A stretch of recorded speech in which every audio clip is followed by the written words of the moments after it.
Swastiastu. Teman-teman, sekarang kita sudah berada di LPD Desa Adat Kuta dan kita akan melakukan wawancara dengan Bapak Alit Ardana selaku Bendesa Adat Kuta.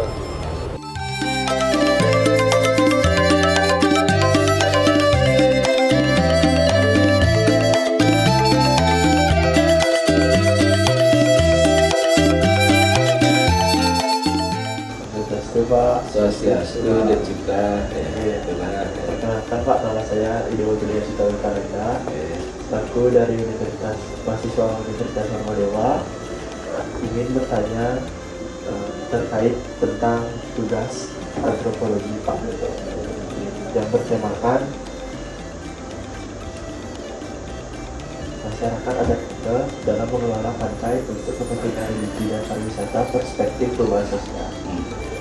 Sebelumnya saya berbicara dengan Bapak siapa?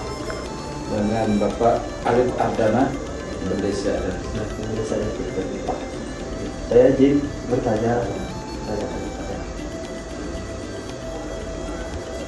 Jadi yang ingin saya tanyakan dengan teman-teman saya di sini, bagaimanakah bentuk perubahan sosial yang terjadi di masyarakat Kuta akibat pengelolaan wilayah pantai untuk kepentingan religi dan pariwisata?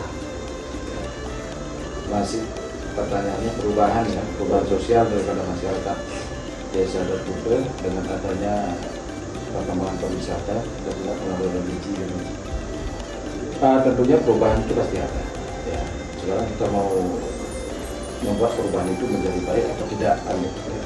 Tentunya dengan adanya perkembangan pariwisata berpengaruh terhadap religi dan juga kehidupan sosial daripada masyarakat, paling tidak di sisi ekonomi. Ya, Astonegara hanya di sisi ekonomi yang ada perubahan, di sisi adat istiadat seni dan budaya itu masih bisa kita pertahankan. Karena di sini peran daripada desa adat yang memiliki peran yang sangat vital di dalam mengajarkan yang namanya adat istiadat seni dan budaya tersebut. Jadi mana dengan perkembangan pariwisata yang puji syukur yang berpengaruh terhadap ekonomi masyarakat, di mana dengan perkembangan pariwisata ekonomi masyarakat menjadi meningkat. Tentunya dalam hal ini kita sambut dengan baik. Nah, perubahan itu sehingga tidak berdampak pada perubahan yang signifikan atau bahkan melunturkan yang namanya adat istiadat yang ada di Desa Adat Kuta. Tentunya mengacu daripada awal-awal yang kita miliki atau hukum adat yang kita miliki. Berdasarkan hukum adat tersebutlah kita pakai sebagai pegangan, sebagai landasan, sebagai dasar pijakan daripada tiap satu desa dan juga masyarakat secara keseluruhan untuk menghormati yang namanya aturan atau hukum adat yang kita sepakati dan memang harus kita tegakkan di dalam kehidupan kita bermasyarakat, terutama bermasyarakat adat. Boleh sedikit pertanyaan. Bagaimana masyarakat kita menyeimbangkan antara kepentingan religius dengan aktivitas pariwisata di wilayah pantai? Ya.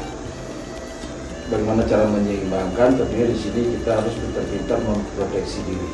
Ya, kebetulan berdasarkan atas surat keputusan Bupati Badung nomor 205/0411/HK 2021, di mana pengelolaan Pantai Kuta itu diberikan sepenuhnya kepada Desa Adat Kuta.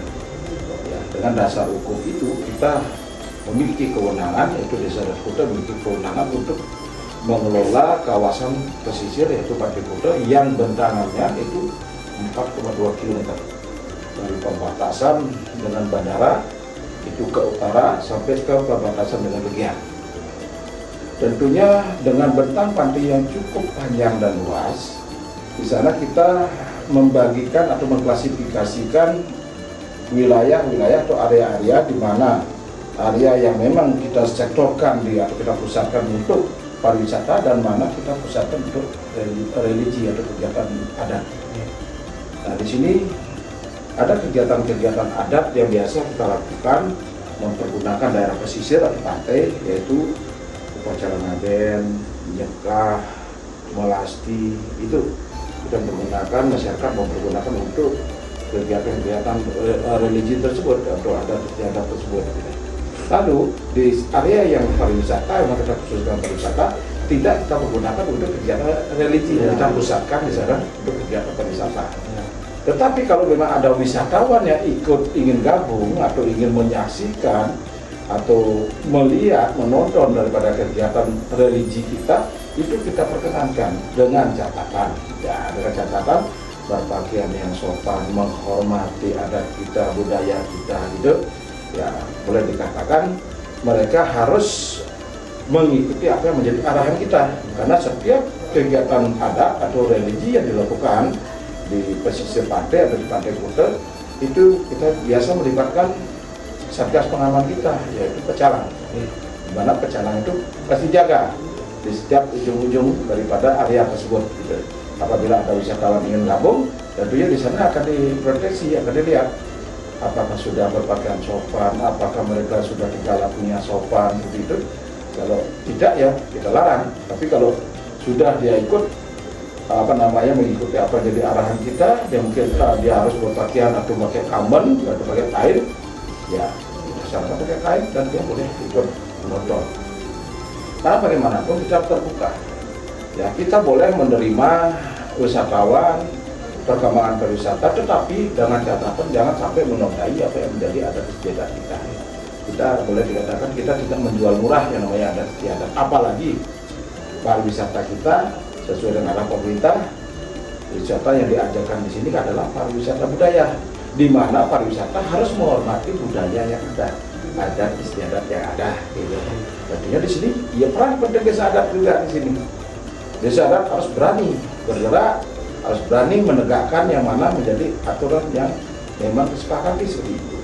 Pariwisata harus tunduk dengan aturan kita. Di AW-AW kita sudah diatur semua. Nah, kebetulan adik-adik ini orang hukum, tentunya di sini adik-adik harus tahu di hukum kita, di Indonesia, di negara kita, hukum adat itu diakui oleh undang-undang di pasal 28B.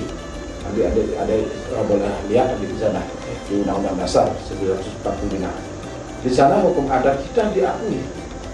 Astungkara untuk Bali, hukum adat yang memiliki peran mengajarkan hukum adat itu adalah desa adat. Di Bali ada 1.500 desa adat. Di Bandung ada 124 desa adat. Yang tentunya masing-masing desa atau masing-masing desa adat itu memiliki awit-awit yang harus ditegakkan dan dihormati. Nah, sekarang kalau memang tidak dihormati, seandainya tidak dihormati yang nama awit-awit itu, tentunya ini akan membuat hancurnya desa adat. Hancurnya desa adat secara otomatis Bali pun akan hancur. Makanya harapan Tiang dengan adik-adik yang dari Wama Dewa di Komunitas Hukum ini, tolong kuatkan ini hukum adat ini. Kuatkan ya. Kalau sudah kuat hukum adat, secara otomatis adik bisa menjaga yang namanya desa adat. Adik secara langsung juga akan bisa menjaga yang namanya Pulau Bali ini. Kalau mahasiswa, ya adik-adik yang ngerecokin menghancurkan desa adat, itu sama dengan adik-adik menghancurkan Bali itu sendiri. Ya kasihan, ya kalau Bali hancur, ya apa yang kita mau banggakan? Nah, yang kita bisa banggakan satu-satunya loh. Kenapa Bali terkenal di dunia? Karena adat istiadat dan budaya. Bali kecil, ya sampai terkenal di dunia. Karena apa? Karena adat istiadat dan budayanya tersebut yang memiliki taksu. Tidak semua memiliki taksu. Taksu itu artinya kewibawaan. Ya, Astungkara di tengah globalisasi yang ada saat ini, antara pariwisata, religi itu masih bisa berjalan dengan beriringan, ya berbarengan. Ya, tentunya di sini kita harus saling hormat menghormati.